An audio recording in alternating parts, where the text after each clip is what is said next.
Thanks, Jim. Justin Stone from EliteBaseball.tv coming to you with the tip of the week. And we've added a new class here in Chicago with Elite Baseball Training, and it's a functional strengthening class. You might think, okay, I'm in a gym today, I'm in a weight room, and we've been filming some of the exercises we're going to do for this class. And you think, well, are we just talking about high school athletes, college athletes, pro guys we know spend a lot of time in the weight room? No, I'm talking about 7-year-olds. And oftentimes, the things that we're asking them to do from a fundamental standpoint, they simply don't have the functional strength to do yet. Now, when we were growing up, we got this through general play, and I've talked about that a number of times as we've gone through these podcasts in our members' blogs on EliteBaseball.tv. But if kids aren't doing that today, if they're not climbing trees, if they're not swinging from the monkey bars on the playground with regularity, and they're not used to moving their own body weight, you need to get them with somebody that can get them functional strength. Even worse, so many kids today are specializing in one sport at a very early age. And they get so used to the movement patterns of that one or sometimes just two sports, and then when they get outside of the framework of those patterns and they have to make athletic movements on a competitive stage, they're not used to making those type of movements because they haven't done it through general play.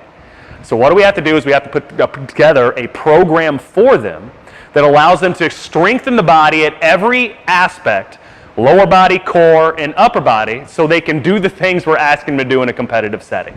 For instance, if we don't have unilateral work on one-legged work, for baseball players especially, so much of the body is just working in one turning pattern that they don't understand that there's bias from one side of the body to the other. So they end up just working one side over the other, and they get very underdeveloped for both sides of their body. We have to work these things individually.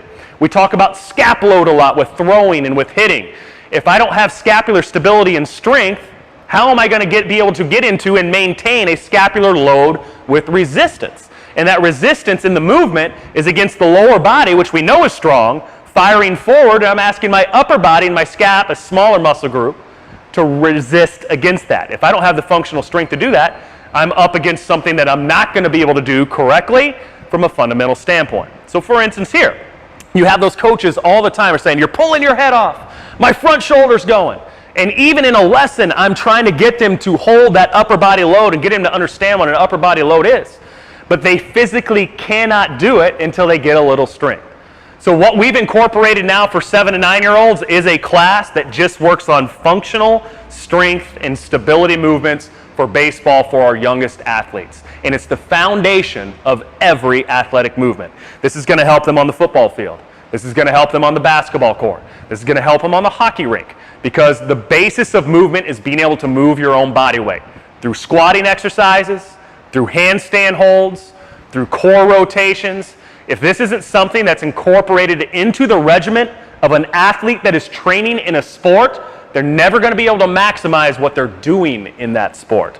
So if you're spending 4 hours a week on baseball fundamentals, and it's fun, and it needs to be fun for these athletes, and you're playing with your kid out in the yard, and you're taking ground balls, every time you do the aspect of the fundamental moves, you need to be doing some aspect of body weight, and make that fun too. Body weight training.